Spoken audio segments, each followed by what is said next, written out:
এই পুরুষোত্তম ব্রত নিশ্চয়ই আপনারা শ্রবণ করেছেন, পুরুষোত্তম মাসের কথা। এই পুরুষোত্তম মাসে এর মহিমাতে পরমেশ্বর ভগবান এখানে সিদ্ধ করেছেন যে কৃষ্ণ বন্দে জগৎগুরু, যার জন্য অধিদেব কিংবা এই অধিমাস দুঃখিতা হলেন যে সবাই মলমাস বলে। ভগবানের কাছে প্রার্থনা করলেন ভগবান নারায়ণের নিকটে। আপনারা এই মহিমা শ্রবণ করেছেন অধিমাসের। তো সেখানে ভগবান নারায়ণ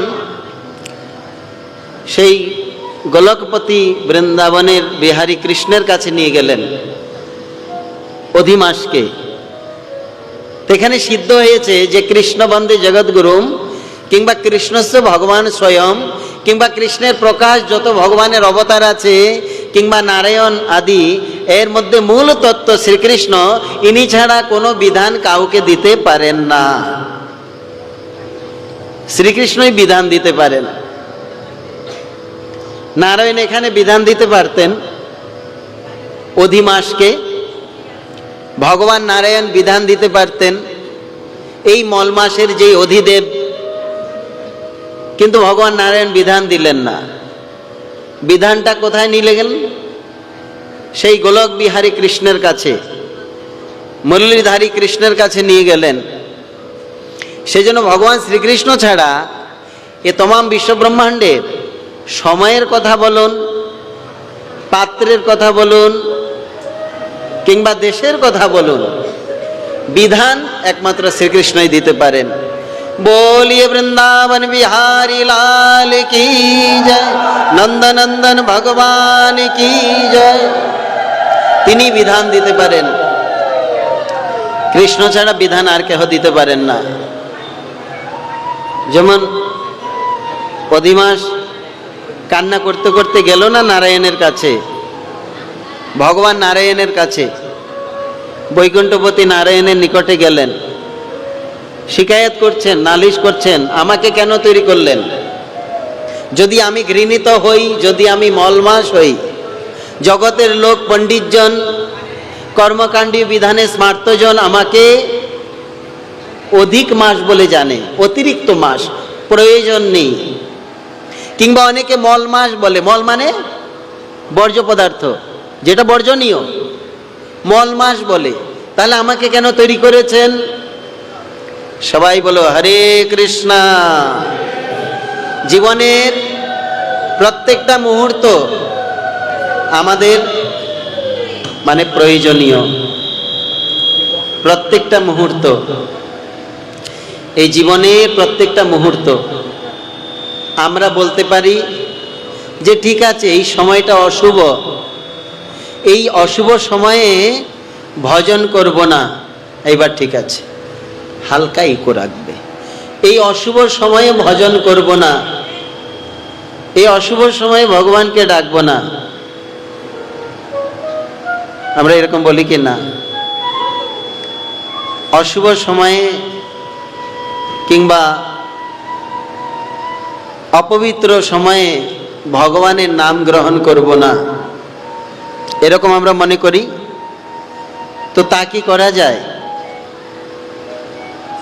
অশুভ সময়ে আমাদের পূর্ব আচার্য বলেছেন, জীবন অনিত্য জানহ সার, তাহে নানাবিধ বিপদ ভার, নাম আশ্রয় করি যতনে তুমি, থাকো আপন কাজে। জীবন অনিত্য, প্রথম কথা বলেছেন জীবনটা অনিত্য। দ্বিতীয়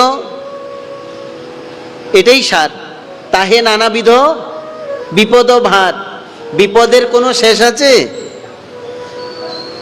আচ্ছা, এই যে আমাদের এই পরিস্থিতিতে জন্ম নেওয়া, এই যে পৃথিবীতে আমরা এসছি, এই মাইক জগতে জন্ম নেওয়া, এটাই তো অশুভ।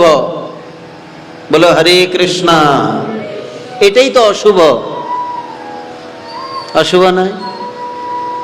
কারণ আমাদের এই অধোগতি কি করে? এই রকম অনাদি কর্ম ফলে পরিভবার নবজলে এই পরিস্থিতি কেন? কোন ব্যক্তি দোষ করেছে, কাঠগড়ায় নিয়ে গেছে, বিচার হয়েছে, তাকে জেলে নিয়ে গেছে, তো এটা কি শুভ? সে জেলে প্রবেশ করেছে, এটা কি শুভ? এটা অশুভ। তো আমরা এই সংসার রূপী কারাগারে আছি। সংসার মানে ব্যক্তিগত কোনো পারিবারিক কথা নয়, এই জগৎ সংসার, এটাকে কারাগার বলেছেন। দৈবী সাঙ্গুণময়ী মম মায়া দুরত্তয়া মামে বয়ে প্রপদ্যন্তে মায়া মে তাম তরন্তিতে। এই দৈবী মায়া আমারই সৃষ্ট, এটা কারাগার, এটাকে কারাগার বলেছেন। তো এই কারাগারে আমরা এসেছি অনাদি কর্মফলে, অনাদি কর্মফলে আমাদের এই পরিস্থিতিতে আসতে হয়েছে। তো এখানে আমরা জন্মগ্রহণ করেছি, এটাই তো অশুভ। তো শুভ কি করে হবে? শুভটা কি করে হবে? এজন্য বলেছেন এই অশুভ মাস, অশুভ মাসে ভজন করব না। তো আমাদের জন্মটাই তো অশুভ, তো শুভ কি করে হবে?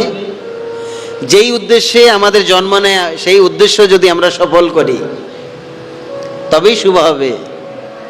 এই জন্য বলা হচ্ছে যে কোনোটা আমাদের এই জন্মের যে সময়, কোনোটা সময় আমাদের অশুভ কিংবা বলে ছেড়ে দিলে চলবে না। অধিক সময় বললে ছেড়ে দিলে চলবে না। আপনি বাজারে গেছেন কারোর সঙ্গে দেখা করতে, ওই ব্যক্তিটা ব্যস্ত, এই ফাঁকে আপনি অন্য কাজ সেরে নিলেন, সময়টাকে কাজে লাগিয়ে দিলেন। এই জন্য স্মার্তমতে কর্মকাণ্ডীয় বিধানে জগতের লোক এই সময়টাকে অশুভ বলে রেখে দেয়, না এখন করব না, শুভ কাজ করব না। কিন্তু এই সময়টা যদি আমাদের মৃত্যু হয় কি গতি হবে? এই মাসে শুভ কাজ বাদ দিয়ে দেব, যদি এই মাসে আমাদের মৃত্যু হয় তখন কি গতি হইবে? হ্যাঁ না? এটা চিন্তার বিষয়। এই জন্য কৃষ্ণ বড় দয়াময়, তিনি বিধান দিলেন কিনা জীবনের প্রত্যেকটা সময় খুব মূল্যবান। মনে রাখবেন প্রত্যেকটা সময় আমাদের খুবই গুরুত্বপূর্ণ, কারণ এই দুর্লভ মানব দেহ দেহিনাম খনভঙ্গুরা তত্রাপি দুর্লভম মন্যে বৈকুণ্ঠ প্রিয় দর্শন। শ্রীমদ্ ভাগবতে বলেছেন বিদেহাজ নিমি নবযোগেন্দ্র সংবাদে, এই মনুষ্য জন্মটা দুর্লভ। দেহিনাম ক্ষণভঙ্গুরা, এই দেহটা ক্ষণভঙ্গুর, কখন নিপাত যায় ঠিক নাই। তত্রাপি দুর্লভম মন্যে, তার থেকে অধিক দুর্লভ বৈকুণ্ঠ প্রিয় দর্শন। বৈকুণ্ঠ প্রিয় দর্শন, বৈকুণ্ঠ প্রিয়ের দর্শন। বৈকুণ্ঠ প্রিয় কে? বৈকুণ্ঠ প্রিয় কে? হ্যাঁ, বৈকুণ্ঠের যিনি প্রিয়। হ্যাঁ হ্যাঁ, এই মনুষ্য জন্ম দুর্লভ বলেছেন। তারপরে দেহিনাম ক্ষণভঙ্গুর, তার থেকে অতি সুদুর্লভ কি? এই যে তত্রাপি দুর্লভম মন্যে, বৈকুণ্ঠ প্রিয়। বৈকুণ্ঠ প্রিয় মানে বৈষ্ণব জন, যারা বৈকুণ্ঠের জন, যারা বৈষ্ণব জন, ভগবত জন, তার থেকে আরো দুর্লভ ভগবত ভক্তের জন, তাদের দর্শন। নবযোগেন্দ্র ঋষি এসছেন নিমি মহারাজের যজ্ঞস্থলিতে, তো নিমি মহারাজ নবযোগেন্দ্র ঋষিকে বলছেন যে মনুষ্য জন্মটা তো দুর্লভ, তা থেকেও আরো সুদুর্লভ হলো এ বৈকুণ্ঠ প্রিয় আপনাদের দর্শন। এই জন্য এই যে এখানে যতজন আছেন সবাই বৈকুণ্ঠ প্রিয়, সবাই বৈকুণ্ঠ প্রিয়। বৈষ্ণব, বৈষ্ণবকে বৈকুণ্ঠ প্রিয় বলে, যিনি বৈকুণ্ঠের জন, যিনি বিষ্ণুর জন। বৈষ্ণব শব্দ বিষ্ণু শব্দ থেকে এসেছে, হয়তো রসগত সাধক উপযোগী, তিনি ভিন্ন ভিন্ন রসের অন্তর্গত। সবাই বিষ্ণুর জন, সবাই বৈকুণ্ঠের জন। এই জন্য এই বৈকুণ্ঠ প্রিয় দর্শন, বৈষ্ণব দর্শন আরো দুর্লভ। বলো গুরু বৈষ্ণব ভগবান কি জয়। তাহলে এই মনুষ্য জন্মটা দুর্লভ মনুষ্য জন্মে প্রত্যেকটা সময় আমাদের কাজে লাগানো, ছেড়ে দেওয়ার কথা নাই। অশুভ বলে এই জগতে অনেকে আমরা অশুভ বলে ভগবত ভজন থেকে বিরত থাকি, তাই না? তখন যদি প্রাণ চলে যায় কি গতি হবে? কি গতি হইবে কখনো ভাবি না, হরি ভকতের কাছেও যাই না। হরি বিমুখের কুলক্ষণ যত, আমাতেই সব আছে, আমাতেই সব আছে। এই জন্য আমাদের গতিটা কে বলে দিবে? বৈকুণ্ঠ প্রিয় পুরুষ, যারা বৈকুণ্ঠ প্রিয়জন, বৈকুণ্ঠের যারা জন। এই জন্য ভক্তজন আমাদের প্রত্যেকেরই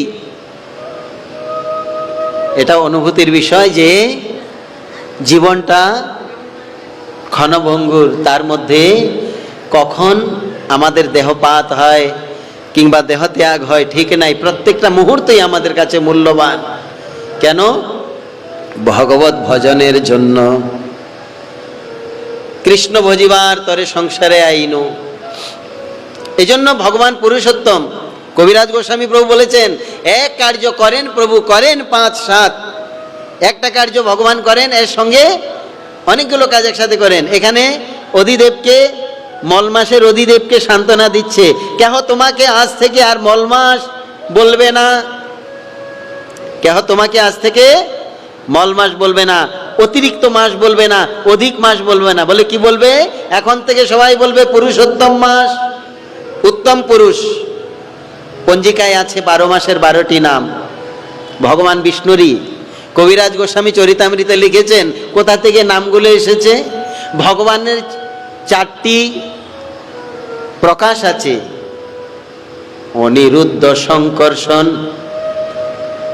হ্যাঁ না, বাসুদেব, প্রদ্যুম্ন, এই 4 তত্ত্ব বলরাম থেকে প্রকাশ। বলা হয় না, শেষ সাই সংকর্ষণ, অবতারে নারায়ণ, যার অংশ কলাতে গণন। এখান থেকে কলা প্রকাশ হয়েছে। প্রথম কে? বলরাম, ভগবান কৃষ্ণের কায়ব্য রূপ বলরাম। এই বলরাম থেকে 4 তত্ত্ব প্রকাশ হয়েছে। কে কে? বাসুদেব, প্রদ্যুম্ন, অনিরুদ্ধ, সংকর্ষণ, এই 4 তত্ত্ব। প্রত্যেক তত্ত্ব থেকে 3 জন করে কলা প্রকাশ হয়েছে। 3 জন বিষ্ণু তত্ত্বের। তো 3-4 গুণা কত হলো? 12 হলো। আমরা যে দ্বাদশ অঙ্গে তিলক করি, ওই 12টি নাম স্মরণ করে ভগবানের তিলক হয়। আমরা যে 12টি মাসে 12টি নাম দেখি, কেশব, দামোদর, মুকুন্দ, মধুসূদন, এই নামগুলো, এই সব নাম ওই দ্বাদশ তিলক যে স্মরণ করি সেখান থেকে প্রকাশ হয়েছে দ্বাদশ নাম। ভগবান শ্রীকৃষ্ণ বললেন যে ওইগুলো তো পুরুষ, পুরুষ নাম, এখন আমি তোমাকে নাম দিচ্ছি পুরুষোত্তম নাম, উত্তম পুরুষ। মানে প্রত্যেক কলাই তো ভগবানেরই অবতার, উত্তম, হ্যাঁ না, এরা পুরুষ অবতার। কিন্তু আমার নাম হলো শুধু পুরুষ অবতার নয়, আমি পুরুষোত্তম অবতার। বলো লীলা পুরুষোত্তম ভগবান শ্রীকৃষ্ণচন্দ্র কি জয়। এই জন্য এখানে রঘুনাথকে বলা হয় মর্যাদা পুরুষোত্তম। কেমন? রামচন্দ্রকে মর্যাদা পুরুষোত্তম। আর শ্রীকৃষ্ণকে কি বলা হয়? লীলা পুরুষোত্তম। তিনি লীলা পুরুষোত্তম। আর এখানে গৌরাঙ্গ মহাপ্রভুকে কি বলা হয়? উদার্য পুরুষোত্তম, উদারতা, হ্যাঁ না? অনর্পিত চরিং চিরাত আছে, যেটা তিনি কখনো দান করেন নাই সেটা দান করতে এসেছেন। সেজন্য বলা হচ্ছে এই পুরুষোত্তম ভগবান শ্রীকৃষ্ণ বলছে আমার নামে তোমাকে নামকরণ করছি। ভক্তজন, পদ্মপুরাণের কথাই হরিভক্তি বিলাসে বর্ণনা। বৈষ্ণবীয় শাস্ত্র আমাদের বৈষ্ণবীয় পুরাণ কোনটা? পদ্মপুরাণ। যত বিধিবিধান তাই গ্রথিত করে একসাথে করে হরিভক্তি বিলাসে করা আছে। এখন সেখানে বর্ণনা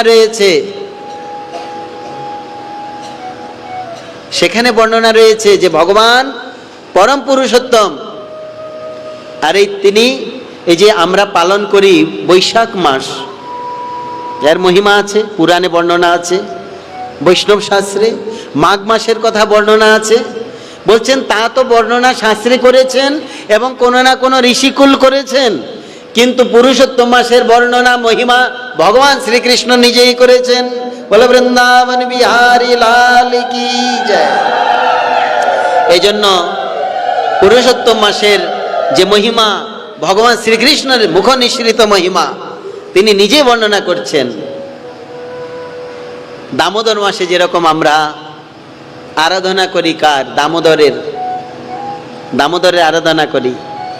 দামোদরের কি শুধু একা আরাধনা হয়? একা নয়। দামোদর স্তুতিতে শেষের দিকে সত্যব্রত মুনি বলেছেন,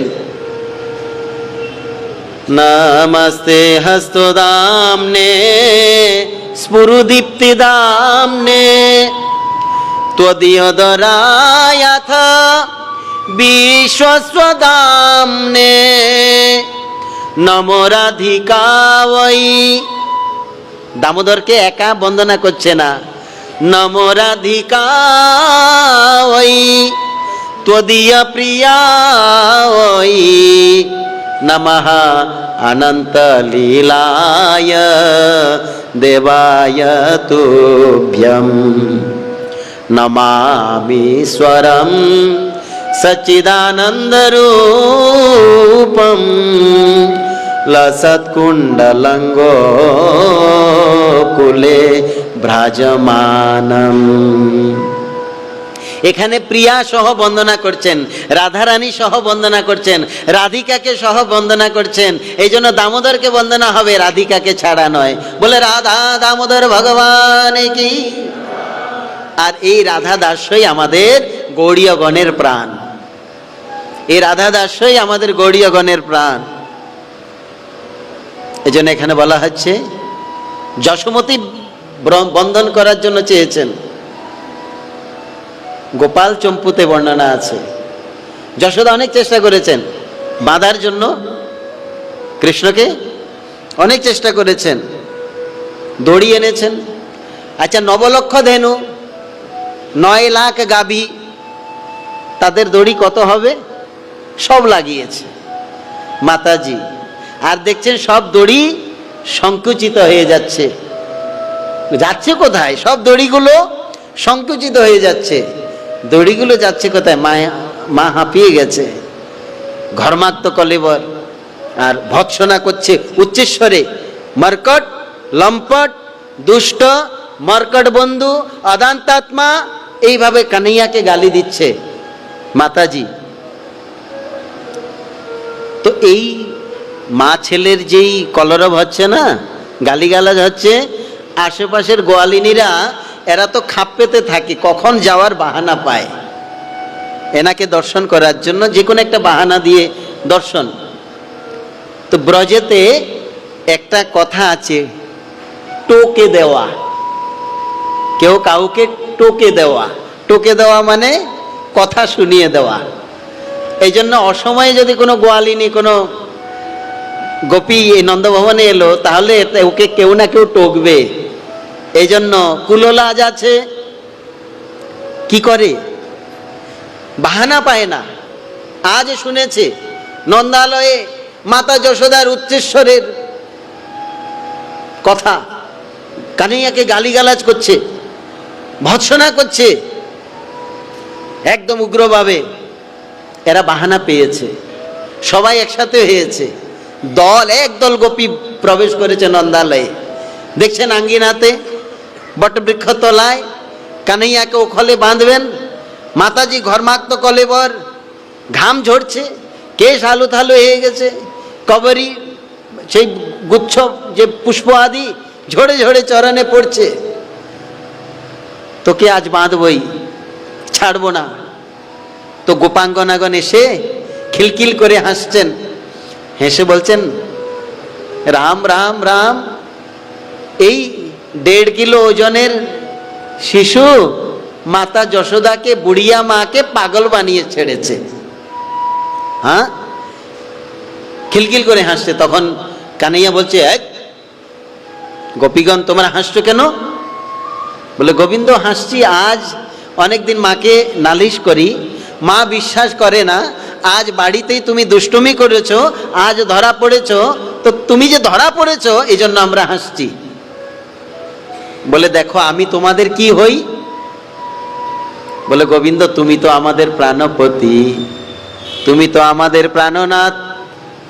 তো কৃষ্ণ বলছেন, গোয়ালিনী লজ্জা করে না? পতি যদি বন্দি থাকে, পত্নীরা কি হাসে এভাবে?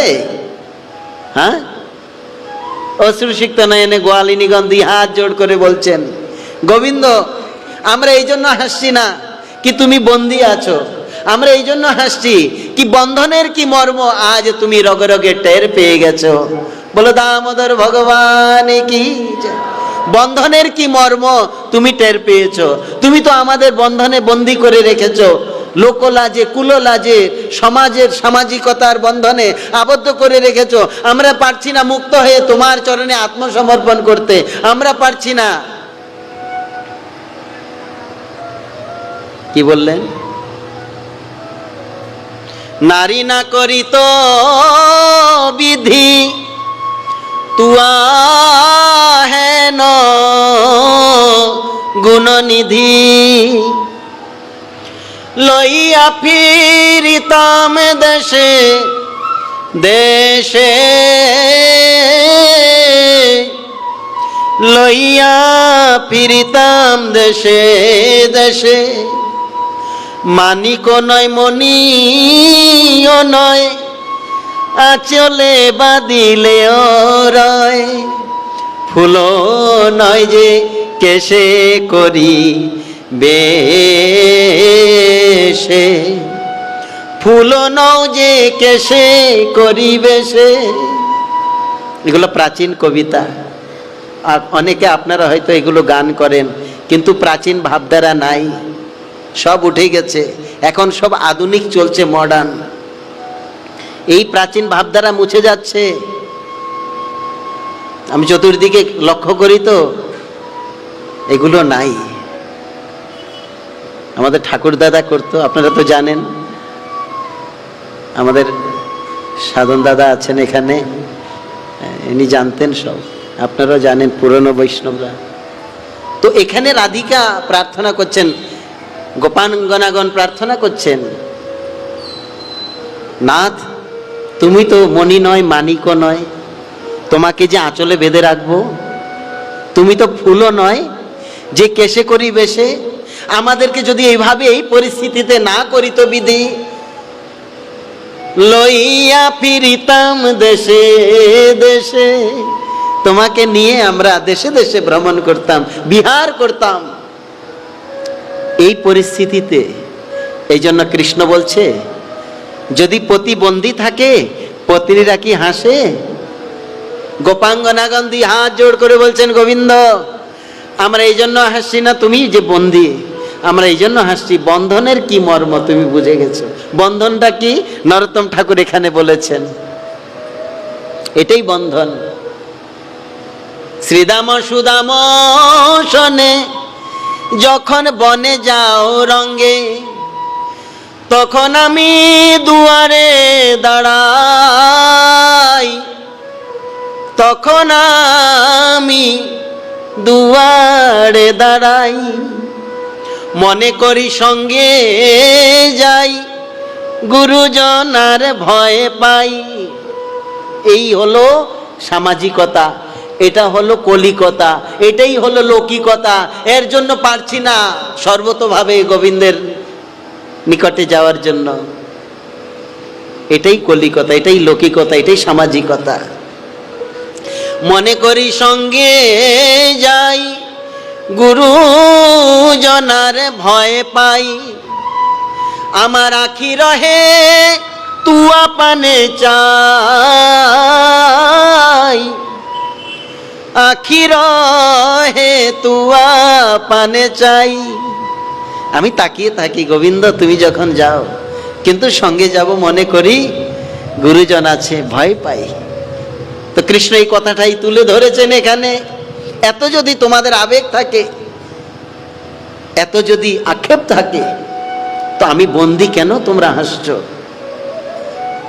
গোয়ালিনী বলছে এই জন্য হাসছি যে তুমি বন্ধনের যে মর্ম তুমি তো বিস্তার করেছো, তুমি আয়োজন করেছো। এটা গীতায় তুমি বড় করে বলেছো, দৈবী যে সাং গুণময়ী মম মায়া দূরত্বয়া।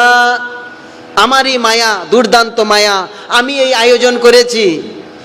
এই তোমার এই মায়ার দ্বারাই তো এই জন্য তোমাতে সমর্পণ করতে পারি না দেহ মন প্রাণ, এই জন্যই সমর্পণ করতে পারি না।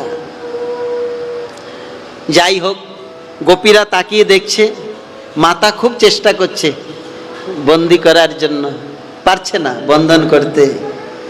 গোপাল চম্পিত বর্ণনা আছে কি যশোমতীর সেই গৃহেতে গোবিন্দ আসেন, সেই রাধিকা আসেন প্রতিদিন রন্ধন করতে জাবর থেকে। প্রতিদিন নন্দালয়ে রন্ধন করতে আসেন রাধিকা। তো রাধিকা রাজ একটি ওই কেশ বন্দি করে, যে কি ফিতা বলে, কি বলে, কেশ বন্ধন করে যে মায়েরা, ফিতা বলে। ওই ফিতাটি গোপী বললেন, মা এটা দিয়ে দেখো তো বন্ধন করা যায় কিনা। মাতা যশোদা বলছে, এত দড়ি দিয়ে চেষ্টা করেছি, হয় নাই, এটা দিয়ে বাঁধা যাবে? আচ্ছা দাও তো দেখি। যখন ওইটা দিয়ে যখন গোবিন্দকে বাঁধতে গেলেন, সঙ্গে সঙ্গে গোবিন্দ বন্দী হয়ে গেলেন। বলো দামোদর ভগবান কি, রাধা দামোদর ভগবান কি। ভগবান বন্দী স্বীকার করলেন। কেন? রাধিকার কাছে তিনি বন্দী হলেন। দেখালেন এখানে কি 5টি ভাব আছে, শান্ত, দাস্য, সখ্য, বাৎসল্য, মধুর। আচ্ছা দেখুন না, একে তো এক আছে, 2 সংখ্যায় একও আছে, 3 সংখ্যায় 1 2 দুটোই আছে, 4 সংখ্যাতে 1 2 3 4 চারটাই আছে, 5 সংখ্যাতে 5টাই আছে। বুঝা গেল? এই জন্য পঞ্চভাব, পঞ্চমুখ্য ভাবের মধ্যে অন্তিম যেটা মাধুর্য ভাব, মধুর ভাব, সেই মধুর ভাবেতে সবকটা ভাবই রয়েছে। শান্ত আছে, দাস্য আছে, সখ্য আছে, বাৎসল্য আছে। সেই জন্য ভগবান বলছেন যে এখানে মধুর ভাবেতে আমি এখানে নিজেকে প্রকাশ করব। সেই জন্য তিনি মধুর ভাবকে অবলম্বন করলেন। কিভাবে? রাধিকার মাধুর্য ভক্তিতে তিনি বন্দী হলেন। মাধ্যমটা যশোদা মা।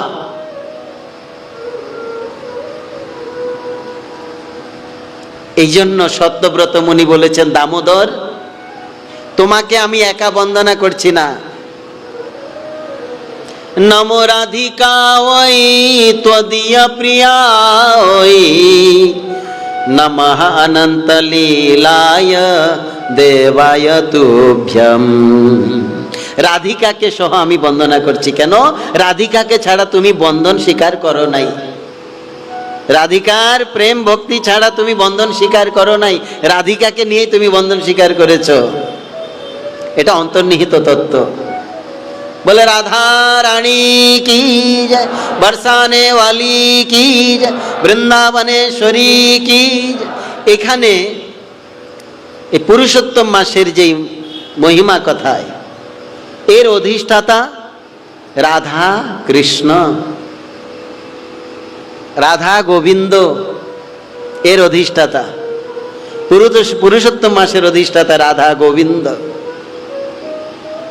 অনেকে পুরুষোত্তম ধামে যায়, জগন্নাথ ধামেতে যায়, জগন্নাথ ধামে গিয়ে সেখানে পরিক্রমা আদি করে, যেহেতু পুরুষোত্তম ক্ষেত্র সেই মর্যাদার্থে।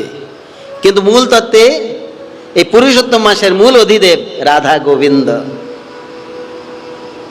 এই পুরুষোত্তম মাসের। সেই জন্য মহর্ষি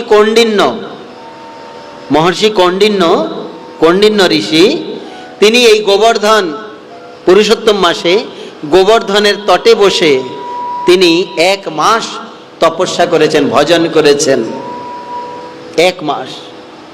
এই জন্য গোবিন্দ নাম এখানে ভগবান প্রাপ্ত করেছেন, গোবিন্দ নাম প্রদান করেছেন এখানে এই গোবর্ধনে। কে গোবিন্দ নাম প্রদান করেছেন? ইন্দ্রদেব নামে রাখে দেব শ্রী গোবিন্দ। এই গোবিন্দ নাম কে রেখেছেন? দেবরাজ ইন্দ্র। বৃষ্টি বর্ষণ করেছেন 7 দিন 7 রাত্রি। এই পুরুষোত্তম মাসের অধিদেব হলো গোবিন্দ। এই জন্য এই পুরুষোত্তম মাসে আপনি যাবেন গোবর্ধন, লক্ষ লক্ষ লোক পরিক্রমা করছে, হাজার নয়, লক্ষ লক্ষ লোক। আপনি দেখুন না, এই মুখারবিন্দ থেকে শুরু করে একদম সম্পূর্ণ যে 21 কিলোমিটার আপনি যদি পরিধি দেখেন, রাধাকুণ্ড নিয়ে কুসুম সরোবর নিয়ে আবার মুখারবিন্দ পর্যন্ত আসুন, বলছি কোনো কোনো সময় মানে পা রাখার জায়গা নেই, এতটা ভিড় গোবর্ধনেতে। बोलिए गोवर्धन नाथ की, गिरिवरधारी भगवान की, রাধা গোবিন্দ দেব কি। এই জন্য এখানে এই গোবর্ধন নাথ এই পুরুষোত্তম মাসের অধিদেব, এই গোবর্ধনই গোবিন্দ দেব। ইন্দ্রদেব নাম রাখে দেবশ্রী গোবিন্দ। 7 দিন বৃষ্টি বর্ষণ করছেন। পরে বুঝতে পারলেন যে আমার দ্বারা ঠিক হয় নাই, আমি ঠিক করি নাই। এক কার্য করেন প্রভু, করেন 5-7। অনেক সময় যশোমতী মাতা যখন গোবিন্দকে তিনি ভোজন করিয়ে ঘুম পাড়ান লরি গীত গেয়ে গেয়ে, তো শ্রীদামের মাতা, মধুমঙ্গলের মাতা, সুদামের মাতা ওরা ভাবে যে আমরা কি দোষ করেছি, বিধাতা আমরা কি অন্যায় করেছি, সেই গোবিন্দকে আমরা কেন প্রাপ্ত করলাম না। যশোমতী কত সৌভাগ্যবতী, যিনি লালাকে এখন নন্দালয়ে ঘুম পাড়াচ্ছেন। কানাই, তোকে যদি আমরা আমাদের পুত্রের মতো পেতাম, আমরাও তোকে এইভাবে ঘুম পাড়াতাম। গাভীগুলো তারাও মনে করে যে কৃষ্ণ সবসময় নন্দালয়ে থাকে, পরিবারের যারা সদস্য তারা ছাড়া তো আমরা ওকে পাই না। গাভীগুলো গোষ্ঠে প্রবেশ করে, তারা তাকিয়ে থাকে, কানিয়ার দিকে তাকিয়ে থাকে, বাছুরগুলো তাকিয়ে থাকে। শান্তরসের ভক্ত তো এরা। হরিণগুলো তাকিয়ে থাকে, বানরগুলো তাকিয়ে থাকে, ময়ূর ময়ূরী শুকসারি তাকিয়ে থাকে। এরা বলে আমরা তো ভেতরে প্রবেশ করতে পারি না, এখন রাত্রিবেলা মাতাজি তাকে ঘুম পাড়াচ্ছে। তাহলে ব্যাপারটা কি হচ্ছে এখানে? ওদের মনে আক্ষেপ। এরা কি করে কৃষ্ণকে প্রাপ্ত করে? এরা চায় 24 ঘন্টা গোবিন্দকে নিয়ে থাকার জন্য। মাতা যশোদা যেরকম ভাবে আছেন, ভগবানেরই কি রকম অনুপ্রেরণা। দেবরাজ ইন্দ্রের মনের মধ্যে এলো অহংকার, অভিমান, কি আমার পূজাই শ্রেষ্ঠ, আমার তপস্যাই শ্রেষ্ঠ। কৃষ্ণ বলছেন তোমার পূজা শ্রেষ্ঠ, তোমার তপস্যা শ্রেষ্ঠ। তুমি ব্রহ্মাদি দেবরাজ, তুমি এই দেবলোকেতে এমন বিধান করেছো, কেহ যদি মর্তে এসে পূজা না পায় তারা তোমার লোকে সম্মানিত নয়, তারা তোমার লোকে পূজিত নয়। এই রকম তুমি বিধান বানিয়েছো। এটা তো স্বার্থের কথা, এটা তো লাভ পূজা প্রতিষ্ঠার কথা। এজন্য তুমি কি বিধান দিয়েছ যে এই অধি মাসেতে কোনো দেবদেবী পূজা পর্যন্ত গ্রহণ করে না, কোনো দেবদেবী পূজা গ্রহণ করে না, এটা তুমি বিধান দিয়েছ। কতটা তুমি স্বার্থপর! এই জন্য ভগবানেরই লীলায়, ভগবানেরই কৃপাতে দেবরাজ ইন্দ্রের মধ্যে এরকম একটা অহংকার এলো, আমার পূজাই বড়। কৃষ্ণ বন্ধ করে দিলেন। এই কথা তো আপনারা সবাই জানেন। তারপর এমন বৃষ্টি বর্ষিত করছে দেবরাজ ইন্দ্র, বলছেন যে হাতির শুল দ্বারা যেরকম ধারা, জলধারা, সেই রকম ভাবে বৃষ্টি বর্ষিত হচ্ছে। সব ব্রজবাসীরা কৃষ্ণের কাছে গিয়ে প্রার্থনা করলেন, কানাইয়া তুমি তো ছোট, তোমার কথা শুনে আমরা এই গোবর্ধন নাথের পুজো করেছি, এই পর্বতের পুজো করেছি। তুমি কথা দিয়েছিলে দেবরাজ ইন্দ্র ক্রুদ্ধ হয়ে গেলে, সে আমাদের ক্ষতি করতে চাইলে তোমার গোবর্ধন নাথ আমাদের উদ্ধার করবে, আমাদের রক্ষা করবে। এখন তুমি গোবর্ধন নাথকে একটু বলো আমাদেরকে রক্ষা করতে। আমরা কোথায় যাই? আমাদের এই শিশুদেরকে নিয়ে, গাভীগুলিকে নিয়ে, গোবৎসগুলিকে নিয়ে আমাদের খাদ্য শস্য দানা সব ভেসে চলে যাচ্ছে, আমাদের কি হবে? কানাইয়া বলছেন, তোমরা চিন্তা করছো কেন? তোমরা গিরিরাজের শরণ গ্রহণ করো। সকল ব্রজবাসীগণ কৃষ্ণের সঙ্গে গিরিরাজের শরণ গ্রহণ করলেন। गिरिराज धरण प्रभु तेरी शरण, तेरी शरण श्याम तुम्हारी शरण, गिरिराज धरण श्री जी तेरी शरण।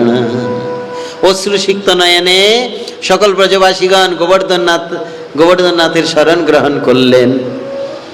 সুখদেব প্রভু বর্ণনা দিচ্ছেন, পরীক্ষিত ওই 7 বছরের বালক সংকীর্তন হচ্ছে, ব্রজবাসীগণ সংকীর্তন করছেন। আচ্ছা, সংকীর্তন করলে সবচেয়ে বেশি আনন্দ পান কিন্তু তিনি আনন্দ পান। বলে ভগবান সর্বশক্তিমান। এই শক্তি কোথা থেকে এসছে? বলে ভক্তদের থেকে। ভক্তদের থেকে এই শক্তি তিনি লাভ করেন, সংকীর্তন শক্তি। এই জন্য বলেছেন, না হাম বাসামি বৈকুণ্ঠে যোগিনাং হৃদয়ানচ মদ ভক্ত যত্র গায়ন্তি তত্র তিষ্ঠামি নারদ। আমি যোগীগণের হৃদয়ে থাকি না, লক্ষ্মী দেবীর কাছে থাকি না, বৈকুণ্ঠে থাকি না, যেখানে ভক্তগণ সংকীর্তন করেন সেখানে অবস্থান করি। সেখানে তিনি শক্তি লাভ করেন। কৃষ্ণ সর্বশক্তিমান। এই শক্তি কোথা থেকে আসে? ভক্তের সংকীর্তন শক্তি। যখন সংকীর্তন করছেন, আর এই সংকীর্তনেতে তিনি কি করলেন? গোবর্ধননাথের তলদেশে গিয়ে যেই মাত্র হস্তমুদ্রা প্রদর্শন করালেন, অমানি গোবর্ধননাথ ওনার বাঁ হাতের কনিষ্ঠ আঙ্গুলির অগ্রভাগে উত্তোলিত হয়েছে, আর গোবিন্দ বাঁ হাতের কনিষ্ঠ আঙ্গুলির অগ্রভাগে গোবর্ধননাথকে ধারণ করেছেন। বলো গোবর্ধননাথ কি, গিরিধারী ভগবান কি, নন্দ के लाला की। नख पर धार लियो नाम पड़यो गिरिधारी। নখাগ্রে ধারণ করেছেন, বলছেন, আও ব্রজবাসী, আও ব্রজবাসী, সবাই এসো আমার এই গোবর্ধনের তলহটিতে। সব ব্রজবাসীগণ এসছেন। ছোট ছোট শিশুগুলোকে নিয়ে কাঁপছে। তুফান, বৃষ্টি, ঝড়, প্রলয়কালীন যেরকম বৃষ্টি হয় সেরকম বৃষ্টি বর্ষিত হচ্ছে। ছোট ছোট শিশু তারা থরথর করে কাঁপছে। আর এই কাঙ্গাল ব্রজবাসীগণ তারা এসেছেন গাভীগুলোকে নিয়ে, বাছুরগুলোকে নিয়ে, আর যত বনেতে ওই ব্রজ মণ্ডলে যত পশু পাখি সব চলে এসেছে গোবর্ধননাথের তলে, একদম ছত্রছায়া করে নিলেন। যখন এই গোবর্ধনকে ছত্রছায়া করলেন, তো এই গোবর্ধন ছাতা যেরকম খুলে দিলে বিরাট হয়ে যায় না, আবার সংকুচিত হলে ছোট হয়ে যায়, তো এইরকম ভাবে বিরাট আকার হয়ে গেলেন গোবর্ধননাথ, সম্পূর্ণ ব্রজমণ্ডলকে ছত্রছায়া করলেন। বলে ব্রজধামে কি, সম্পূর্ণ বৃন্দাবন 84 ক্রোশ ব্রজমণ্ডলকে ছত্রছায়া করলেন। মানে এই ব্রজের মধ্যেই বৃষ্টি পড়তে দিচ্ছে না, বৃষ্টি বর্ষিত হচ্ছে, এক এক বজ্র পড়ছে, দেবরাজ ইন্দ্র বজ্র ফেলছে, এক এক বজ্র, বাপরে বজ্রপাত করছে গোবর্ধন শিলার উপরে। সুখদেব প্রভু বর্ণনা দিচ্ছে, পরীক্ষিত দেবরাজ ইন্দ্রের যত শক্তি আছে সব এখানে প্রয়োগ করেছে। এমন ভাবে বৃষ্টি বর্ষিত হচ্ছে চতুর্দিকে। কানাইয়া গোবর্ধন ধারণ করে রেখেছে, আর সব ব্রজবাসীগণ আশ্রয় নিয়েছে, গোবিন্দের মুখের দিকে তাকিয়ে আছে সব ব্রজবাসীরা। ব্রজবাসীগণ ভাবতেন না, তারা ভাবতেন না কৃষ্ণ যদি আমার গৃহে থাকতো তাহলে ওকে নিয়ে দিন রাত আমরা সময় কাটাতাম। তাদের প্রার্থনা এখানে পূর্ণ করছেন। সব ব্রজবাসীরা গোবর্ধনের তলদেশে এসে গেছে, সকল ব্রজবাসীরা, পশুগুলো এসেছে, বানরগুলো এসেছে, হরিণগুলো এসেছে, সুখসারী ময়ূর ময়ূরী সব এসেছে, গোবর্ধনের তলদেশে এসে সবাই আশ্রয় নিয়েছে। আচ্ছা, বৃষ্টি বর্ষিত হচ্ছে, বলছে প্রলয়কালে যে বৃষ্টি বর্ষণ হয় সেই রকম। চিন্তা করুন তো, আচ্ছা ব্রজটা কিছু হচ্ছে না, ব্রজ ভাসছে না, জল চতুর্দিকে পড়ে যাচ্ছে। আচ্ছা চতুর্দিকে যদি জল পড়ে যায় তাহলে এ পৃথিবী প্রলয় হবে না? পৃথিবী প্রলয় হওয়ার কথা তো, কিন্তু পৃথিবীও প্রলয় হচ্ছে না। আচ্ছা জল বাইরে পড়ছে প্রথম, তো জল বাইরে পড়লে ভেতরে চলে আসবে না? আবার দেওয়াল তো নাই, ভেতরে জল চলে আসার কথা আছে। বলরাম চিন্তা করলেন, আমার অনুজ ভগবান শ্রীকৃষ্ণ ব্রজবাসীগণের রক্ষা করার জন্য এই বিরাট একটা কর্মযজ্ঞের আয়োজন করলেন। যিনি বাম হাতের কনিষ্ঠ আঙ্গুলির নখাগ্রে তিনি গোবর্ধননাথকে ধারণ করেছেন,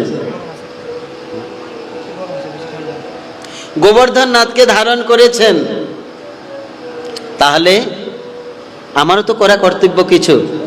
তো তিনি কি করলেন? শেষ রূপ ধারণ করলেন, শেষ ভগবান, শেষাই শঙ্কর্ষণ, শেষ রূপ ধারণ করলেন অনন্তদেব, বিরাট স্থূলকায়। বলে কেমন স্থূলকায়? এইরকম স্থূলকায় হলেন কানাইয়া যতটুক তিনি গোবর্ধনকে ধারণ করে রয়েছেন, কানাইয়ার দীর্ঘতা যতটুকু আছে দৈর্ঘ্য, ঠিক ততটুক তিনি নিজেকে তৈরি করলেন, করে চতুর্দিকে অনন্তদেব বেষ্টন করে দিলেন সম্পূর্ণ ব্রজকে। বোঝা গেল? সম্পূর্ণ ব্রজমণ্ডলকে বেষ্টন করে দিলেন। সবাই বলো হরে কৃষ্ণ। আচ্ছা দেখুন না, আমাদের এই যে আগরতলা শহর, ত্রিপুরার রাজা বাঁধ দিয়েছে, এই জন্য বলে চন্দ্রপুর বাঁধ। ত্রিপুরার রাজা বাঁধ দিয়েছে, একদম এখান থেকে শুরু করে একদম দশমী ঘাট পেরিয়ে চতুর্দিক, শহরের চতুর্দিকে বাঁধ দিয়েছে। কেন? জল যেন শহরের ভেতরে আসতে না পারে, নয়তো এই বাঁধ না থাকলে আরো প্লাবিত হতো। এখান থেকে শুরু হয়েছে, চন্দ্রপুর থেকে এই বাঁধ, দুই দিকেই আছে। তো এই ঠিক এই বলরাম প্রভু তাই করলেন, বাঁধ দিয়ে দিলেন, চতুর্দিক বাঁধ দিয়ে দিলেন। আচ্ছা জল পড়ছে, ভেতরে আসতে পারছে না, ব্রজবাসীরা খুব আনন্দে আছেন, সংকীর্তন করছে আর কানাইয়ার দিকে তাকিয়ে আছেন। এইদিকে বাইরে যে জল পড়ছে, পৃথিবী তো প্লাবিত হয়ে যাবে। তো ভগবান তখন ডাকলেন অগস্ত্য মুনিকে। কোথায় অগস্ত্য মুনি? আপনি আসুন, আপনি তো বলছিলেন জলপান করবেন, ত্রেতা যুগে আপনি আমার কাছে দাবি করেছেন জলপান করার জন্য। আমি তখন বনবাসে ছিলাম, আপনার জলের ব্যবস্থা করতে পারি নাই। আপনি কত জলপান করবেন, জলপান করে নিন।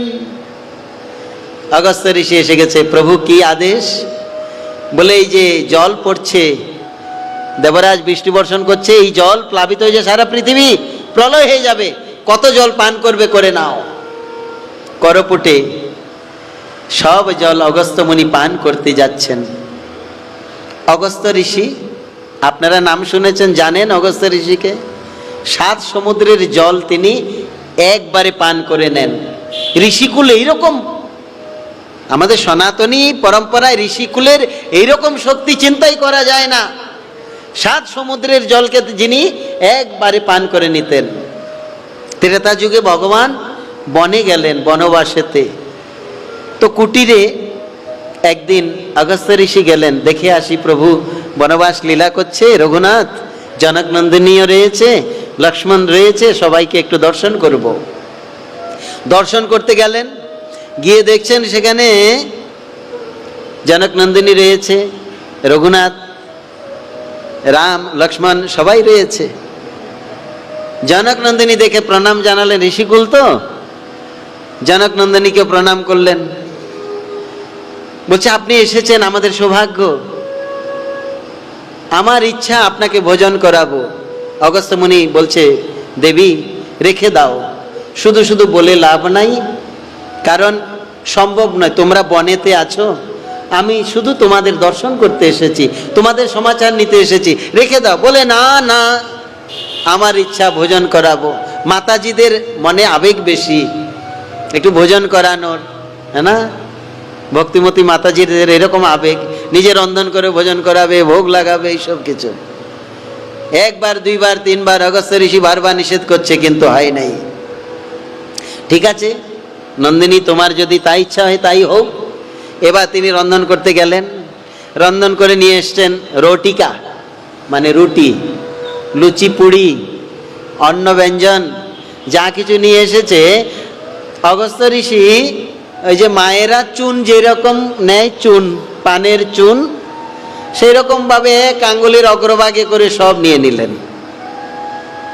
ওনার জন্য ব্যাপার হয় নাই কিছু। জনক নন্দিনী বলছে, খালি হয়ে গেছে এত তাড়াতাড়ি?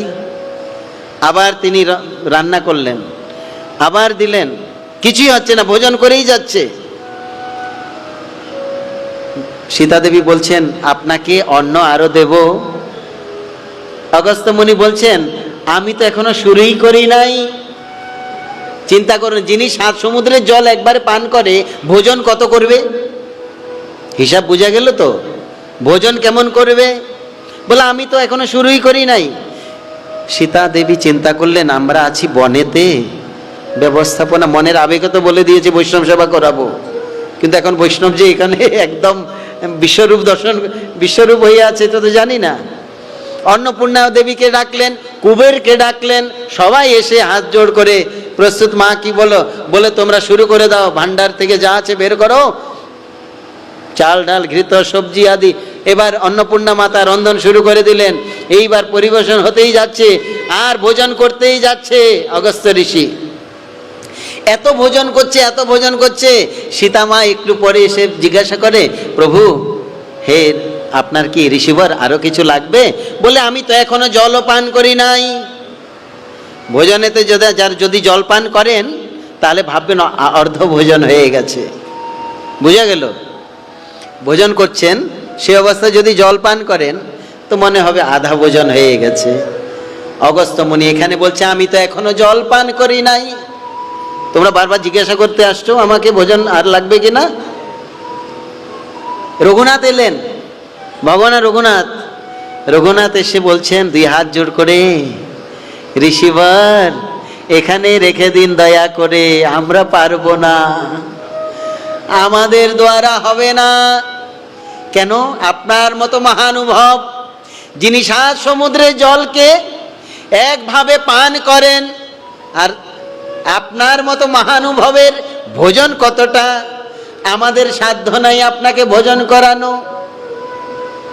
অগস্ত্য মুনি একটু পরিহাস করলেন, এখানে মজা করে বললেন, রঘুবর দেখো, ভোজন করতে বলেছ তোমরা, আমি বসেছি ভোজন করার জন্য, এবার কি উঠিয়ে দিবে আর খেতে দিবে না? রঘুনাথ বললেন, প্রভু, আপনি আপনার নিজ গুণে কৃপাতে আপনি প্রসন্ন হয়ে যান। ঘটনাটা কেমন জানেন? ওই যে অদ্বৈত প্রভুর গৃহে মহাপ্রভু সন্ন্যাসের পর ভোজন করতে বসলেন, সঙ্গে নিত্যানন্দ প্রভু বসলেন না? তো তিনি বসে কি বলছেন, যে অবধূতকে ডেকে এনে ভোজন দিতে পারছো না? নাড়া ঠাকুরকে বলছে, অদ্বৈত ঠাকুরকে বলছে নিত্যানন্দ প্রভু, যে অবধূতকে ডেকে এনে ভোজন দিতে পারছো না। অদ্বৈত ঠাকুর বলছে, তুমি পরমহংস অবধূত, নিজে গুণে কৃপা করে প্রসন্ন হয়ে যাও, তোমাকে প্রসন্ন করার সাধ্য আমার নাই। এই কথা বলে নিত্যানন্দ প্রভুর সামনে মহাপ্রভুকে গিয়ে বলে, প্রভু আপনাকে আরেকটু দেই। নিত্যানন্দ প্রভুর সামনে মহাপ্রভুকে বলছে, আপনাকে আরেকটু দেই। নিতাই ঠাকুর বলছে, এই নাড়া, আমাকে ডেকে এনেছিস, আমাকে ডেকে এনে আমাকে সমাদর করছিস না? হ্যাঁ, অবধূতকে ঘরে ডেকে এনে ভোজন দিতে পারছিস না? অদ্বৈত ঠাকুর আবারও বলছে, প্রভু তুমি পরমহংস অবধূত, তুমি তো অকিঞ্চন, তোমাকে প্রসন্ন করার সাধ্য আমার নেই। তুমি নিজে গুণে ভোজন করো, আমার সাধ্য নাই তোমাকে প্রসন্ন করার। মহাপ্রভু আপনাকে আরেকটু দেই। বারবার এই নিত্যানন্দ প্রভুকে সমাদরই করছেন না, মহাপ্রভুকে বারবার জিজ্ঞাসা করছেন। এইবার নিত্যানন্দ প্রভু এইবার তো পরমহংস ভাব প্রকাশ করলেন। কি করলেন? সবগুলো মাখলেন, অন্ন ব্যঞ্জন সব মাখছেন, ভোজন করবেন, কিছু কিছু ভোজন করছেন। বড় একটি গ্রাস বানালেন, গ্রাস বানিয়ে দে মার নাড়ার পিঠের মধ্যে। যখন অদ্বৈত ঠাকুরের পিঠে লেগেছে, ঠাকুর দুই হাত তুলে নৃত্য করতে লাগলো, নিতাই গৌর হরি বল, নিতাই গৌর হরি বল, নিতাই গৌর হরি বল। ভগবত প্রসাদ প্রাপ্ত করেছি আমি, আমি অবধূতের উচ্ছিষ্ট প্রসাদ প্রাপ্ত করেছি, আমার মতো ভাগ্যবান আর নাই। ভাবে নৃত্য করছে। মহাপ্রভু বলছে, শ্রীপাদ, নিত্যানন্দ প্রভুকে বলছে, শ্রীপাদ তুমি দেখো, ক্রোধ করে তুমি গ্রাস মেরেছ ওইদিকে, আর দেখো নাড়া লাফাচ্ছে, নৃত্য করছে আনন্দে, ভাবাবিষ্ট হয়ে। হ্যাঁ, তো ঠিক এখানে এই অবস্থাই হয়েছে। রঘুবর বলছেন, তোমাকে ভোজন করানোর সাধ্য আমার নেই। আরে আরে ঠিক আছে, ভোজন না দাও, জলটা তো দাও, খাওয়ার পর জলপান করাতে হয়, জলের ব্যবস্থা তো করো। রঘুনাথ বলছে, প্রভু আবার যদি ভেজাল বাড়াই তাহলে আমাদের বনবাস হরিবোল হয়ে যাবে, রাবণ বধাদি অনেক কাজ আছে। জলপান আগামী জন্মে করাবো, এই জন্মে ক্ষমা করো। এই জন্য যখন দেবরাজ ইন্দ্র বৃষ্টি বর্ষণ করলেন, কোথায় অগস্ত্য ঋষি, এসো জলপান করো। যত জল সব অগস্ত্য ঋষি পান করছে। গোবিন্দ বলছে, তুমি তৃপ্ত তো? বলে, হ্যাঁ প্রভু, আমি একদম পরিতৃপ্ত হয়ে গেলাম তোমার এই জল পান করে। এই কিসের জল? দেবরাজ ইন্দ্র বৃষ্টি বর্ষণ করছে গোবর্ধন নাথের উপর, গোবর্ধন শিলার অভিষিক্ত জল, সেই জল পান করতে যাচ্ছে। চরণামৃতেই বলা যেতে পারে। বলে, ভক্ত ভগবান কি জয়। তা আমি কতক্ষণ করব আমি জানি না। কতক্ষণ? এখন তো 9টার উপরে বাজে, 9:15 বাজে, 9:30। ভক্তদের যেন কোনো কষ্ট না হয়, কেন আপনারা অনেকক্ষণ ধরে বসেছিলেন। সবাই বলো হরে কৃষ্ণ। এইভাবে বৃষ্টি বর্ষিত হচ্ছে, আর ব্রজবাসীরা গান গাইছেন, মেরো কানা গোবর্ধন ধারি, মেরো কানা গোবর্ধন ধারি। ভাবাবিষ্ট হয়ে সবাই আনন্দ বিভোর। ব্রজবাসী বলছে, কানাইয়া তোমার তো ভোজন হয় নাই, আমরা তো এখানে রন্ধন করছি, ভোজন করছি আনন্দে সবাই। আর কোন কোন ব্রজবাসীর ভোজনেরই দরকার নাই, দর্শন রস পান করছে, দর্শন আনন্দ। গোবিন্দকে দর্শন করে যে আনন্দ প্রাপ্ত করছে, বললো ভোজনের দরকার নাই। সবাই ভাবাবিষ্ট হয়ে আছে, কানাইয়ার দিকে তাকিয়ে আছে। কোন ব্রজবাসীর চোখে জল, কোন ব্রজবাসী নৃত্য করছে। এইসব সকলে আনন্দ, পরমানন্দ প্রাপ্ত করলেন। এইদিকে কয়েকজন তারা বলছে, কানাইয়া তোমার তো বিশ্রাম নাই, ভোজন নাই, তুমি একটু ভোজন করো, তুমি একটু বিশ্রাম করো। গোবিন্দ বলছে, আমি ভোজন করো বিশ্রাম করব, আমি ছেড়ে দিলে তো গিরিধারী নিচে চলে আসবে, গোবর্ধন পর্বত নিচে চলে আসবে। বলে কেন? আমরা যে ছড়ি লাগিয়ে রেখেছি এটা কিছু নয়, আমরা যে এত লাঠি দিয়ে ধরেছি, এইদিকে ধ্যান দিবেন, আমরা যে ছড়ি লাগিয়ে রেখেছি এইসব কিছু নয়। কানাইয়া বলল, না, তোমাদের এই ছড়িতে এমন কোনো শক্তি নাই। আচ্ছা, কেন? কৃষ্ণ বলছেন, আমি তো ভগবান, এই জন্য আমার কনিষ্ঠ আঙ্গুলির অগ্রভাগে শক্তি আছে। ব্রজবাসী বললেন, তুমি কি করেছো? তুমি শক্তিমান?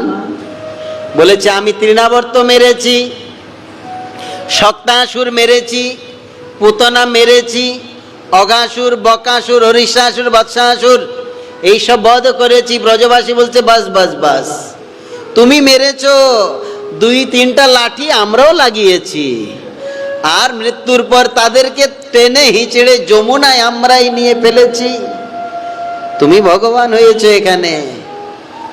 হ্যাঁ, সখা মরে সখ জ্ঞানে করে স্কন্ধে আরোহণ। বলে, তুমি কোন বড় লোক, তুমি আমি সম। তুমি কিসের বড়, তুমি কিসের ভগবান? একই আমরা, আমার থেকে কি তুমি বেশি নাকি? এরকম বলছে। তো কানাইয়া কি করলেন? গোবর্ধন নাথকে একটু নিচে করে দিলেন। যখন নিচের দিকে করলেন, আর ব্রজবাসীগণের মস্তকে এসে পড়লো। কারোর ঘাড় ভেঙে যাচ্ছে, ছড়ি ভেঙে যাচ্ছে, কারোর কোমর ভেঙে যাচ্ছে, কারো হাঁটু ভেঙে যাচ্ছে।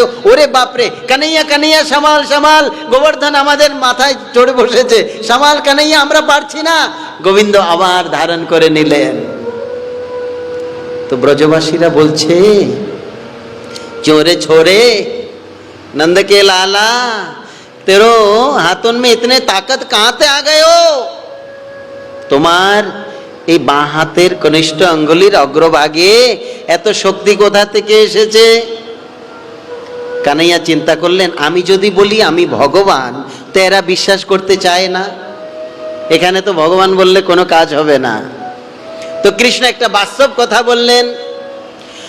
বলে, কুছ মাখন কো বল বড়ো, ব্রজের ভাব, ব্রজ ভাষায় বলছেন, কুছ মাখন কো বল বড়ো, কুছ গোপন করি সহায়,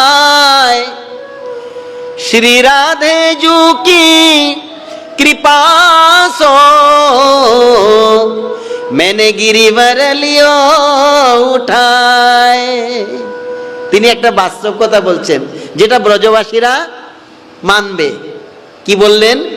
বলে, কুছ মাখনে কো বল বড়ো, মাতা যশোমতী যে হাতে মাখন মিশ্রি নিয়ে আমাকে খাওয়াতো, এই মায়ের হাতের মাখনের শক্তি। কুছ মাখনে কো বল বড়ো, আর কিছু, কুছ গোপন করি সহায়। এই যে আপনারা ব্রজবাসীরা সবাই টকটকি লাগিয়ে আমার দিকে তাকিয়ে আছেন, আপনাদের সকলের কৃপা শক্তিতে। আর তৃতীয়, শ্রী রাধে জু কি কৃপা সো मैंने गिरिवर लियो उठाए। তৃতীয়ত আমার প্রিয়া শ্রীমতী রাধারানীর কৃপা শক্তিতে আমি গিরিধারীকে ধারণ করেছি। বলে, রাধা রানী কি, বরসানে ওয়ালি কি। সেজন্য বলেছেন, সুখ বলে আমার কৃষ্ণ গিরিধরে ছিল, সারি বলে আমার রাধা শক্তি সঞ্চারিল, নইলে পারবে কেনে? হ্যাঁ, নইলে কি করে পারবে? আমার রাধিকা শক্তি সঞ্চার করেছে। এখানে কৃষ্ণ সিদ্ধ করে দিলেন কি রাধিকার কৃপা ছাড়া আমি গোবর্ধন নাথকে ধারণ করতে পারি না।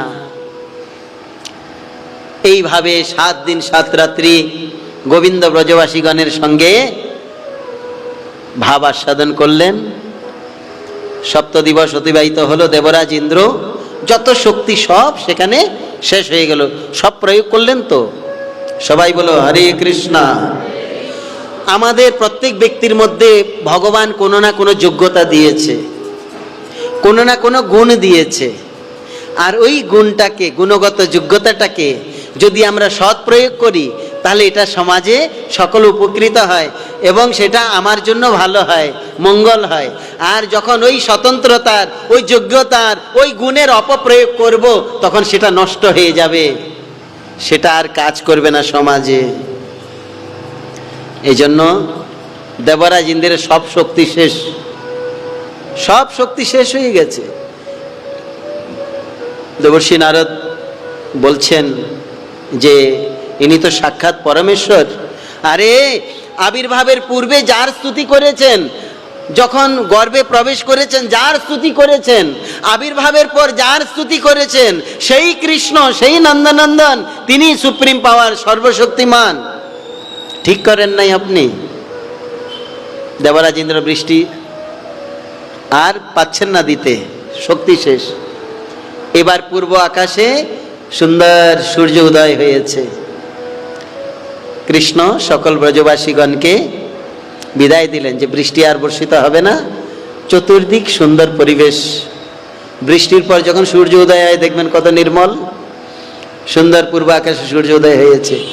গোবিন্দ সকল ব্রজবাসীগণকে বিদায় দিলেন। সবাই বলছে কানাইয়া, এতদিন ছিলাম ভালোই লেগেছে, এখন নিজে নিজে গৃহে চলে যাচ্ছি।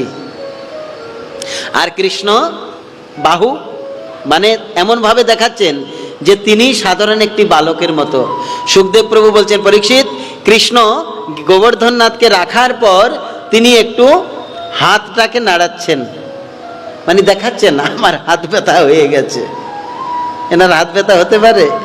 পাটাকে নাড়াচ্ছেন গোবিন্দ, কোমরটাকে একটু নাড়াচ্ছেন, দেখাচ্ছেন ব্রজবাসীগণকে যে আমি সাধারণ তোমাদের মতো একজন। সকল ব্রজবাসীগণকে বিদায় দিয়ে দিলেন। তারপর গোবিন্দ গোবর্ধন নাথের এক একটি যে শিলা, গিরিরাজ শিলা, হাত বুলিয়ে বুলিয়ে দেখছেন। কেন? দেবরাজ ইন্দ্র যেভাবে বৃষ্টি বর্ষণ করেছে, যেভাবে বজ্রপাত করেছে, শিলাবৃষ্টি করেছে, আমার এই গোবর্ধন শিলার কোনো ক্ষতি হয় নাই তো? এক একটি বৃক্ষকে তিনি দেখছেন, এক একটি পুষ্প বৃক্ষ, এক একটি ফলের বৃক্ষকে, এক একটি শিলাকে তিনি হাত বুলিয়ে মনে হচ্ছে বলছেন, তোমরা খুব কষ্ট পেয়েছ আমাদেরকে রক্ষা করতে গিয়ে। তিনি নিজেই ভগবান, নিজেই সব। অমন সময় দেবরাজ ইন্দ্র বলছেন, বুঝতে পেরেছেন যে আমি ঠিক করি না, ইনি তো সেই প্রভু। চিন্তা করলেন সবার সামনে কি করে যাব, লজ্জার কথা। কাজটা তো আমি করেছি, 33 কোটি দেবতার আমি রাজা, মানে 33 প্রকার দেবতার আমি রাজা। তো ওরা যদি শোনে, একটা লজ্জার ব্যাপার আছে কি না? এজন্য সবার সামনে আমি কি করে যাব? তাই কি করলেন, তিনি জানতে পারলেন গোবিন্দ এখন একান্তে আছে। কোথায়? গোবর্ধন পর্বতে এক একটি শিলাকে তিনি দেখছেন। ওই সময় দেবরাজ ইন্দ্র এসেছেন। কিভাবে এসেছেন? দেবরাজ ইন্দ্র কিভাবে এসেছেন? সঙ্গে গাভীকে নিয়ে এসেছেন, সুরভি গাই, স্বর্গের সুরভি গাই। গোবিন্দের প্রিয়কে গাভী, ব্রাহ্মণ, যারা শুদ্ধ বৈষ্ণব ব্রাহ্মণ কিংবা ভক্তজন, তারা গোবিন্দের প্রিয়। নমো ব্রহ্মণ্য দেবায় গো ব্রহ্মণ্য হিতায় চ। সেই জন্য বলছে দেবরাজ, আপনি একা গেলে হবে না, সঙ্গে সুরভি গাইকে নিয়ে যেতে হবে। আপনার প্রতি যদিও প্রভু অপ্রসন্ন থাকে, সুরভিকে দেখে প্রভু প্রসন্ন হয়ে যাবে, গাভীকে দেখে প্রসন্ন হয়ে যাবে। সেজন্য সুরভিকে নিয়ে এসেছেন। আর স্বর্গে থেকে মন্দাকিনীর পবিত্র জল নিয়ে এসেছেন, অলকানন্দার পবিত্র জল নিয়ে এসেছেন। আর পবিত্র জল এনে এইবার দেবরাজ ইন্দ্র ক্ষমা যাচনা করলেন, গোবিন্দ আমায় ক্ষমা করে দাও। ক্ষমা যাচনা করছেন। কৃষ্ণ বলছে, দেখো ব্রজবাসীগণকে মারতে চেয়েছো, দণ্ড দিতে চেয়েছো, এটা তো ঠিক করো নাই। দেবরাজ ইন্দ্র দুই কান ধরে বলছে, প্রভু আমি বুঝতে পেরেছি এই ব্রজবাসীগণ আপনার কত প্রিয়, আমায় ক্ষমা করে দেন। বসুদেব সুতম দেবম कंस चानुरमर्दनम देवकी परमानंदम कृष्णं वंदे जगद गुरु। कृष्णाय वासुदेवाय देवकी नंदनाय च नंद गोपकुमाराय गोविंदाय नमो नमः। এই গোবিন্দ নাম কে রাখলেন? দেবরাজ ইন্দ্র। ইন্দ্রদেব নাম রাখে দেব শ্রী গোবিন্দ, দ্রৌপদী রাখিল নাম দেব দীনবন্ধু।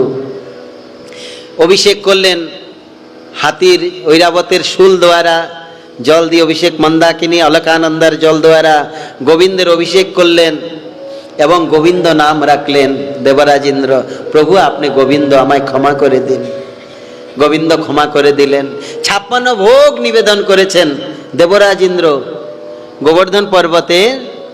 এই যে আমরা শুনেছি না মাধবেন্দ্র পুরীপাদ যেখানে ভজন করতেন গোবিন্দ কুণ্ডের তীরে, এই গোবিন্দ কুণ্ডের জল কিসের জল? গোবিন্দের অভিষিক্ত জল। অলকানন্দা আর মন্দাকিনী সলিল বারিধারা যে দেবরাজ ইন্দ্র পাত্রে করে নিয়ে এসেছেন, ওই অভিষিক্ত জল গোবিন্দ কুণ্ডের জল। বলিয়ে গোবিন্দ কুণ্ড কি, গোবিন্দ কুণ্ড কি, গোবর্ধন নাথ কি। এইখানে আরেকটু এগিয়ে গেলে পাবেন ইন্দ্র যজ্ঞ বেদী। ইন্দ্রদেব যেখানে যজ্ঞ করেছেন গোবর্ধন নাথের, এবং ইন্দ্র পূজা যেখানে 56 ভোগ নিবেদন করেছেন দেবরাজ ইন্দ্র। এই জন্য গোবর্ধন পূজা 3 বার হয়েছে। প্রথম ভগবান কৃষ্ণ করেছেন, দ্বিতীয়বার দেবরাজ ইন্দ্র করেছেন, তৃতীয়বার কলিযুগে মাধবেন্দ্র পুরী করেছেন। 3 বার গোবর্ধন নাথের বিশেষভাবে পুজো হয়েছে। 3 বারও বলা যায় না, 4 বার হয়েছে। আরেকবার কখন হয়েছে? যখন ওই দ্রোণাচলের পুত্র রূপে গোবর্ধন নাথ এই পৃথিবীতে এসেছেন, তখন বিশেষভাবে দেবতারা পুজো করেছেন। বলে গোবর্ধন নাথ কি জয়। তো যাই হোক, এই অধিদেব, এই মাসের অধিদেব গিরিরাজ গোবর্ধন গোবিন্দ। এই জন্য মহর্ষি কৌণ্ডিন্য মুনি এই গোবর্ধন পর্বতের তীরেই বসে তিনি 1 মাস ভজন করেছেন।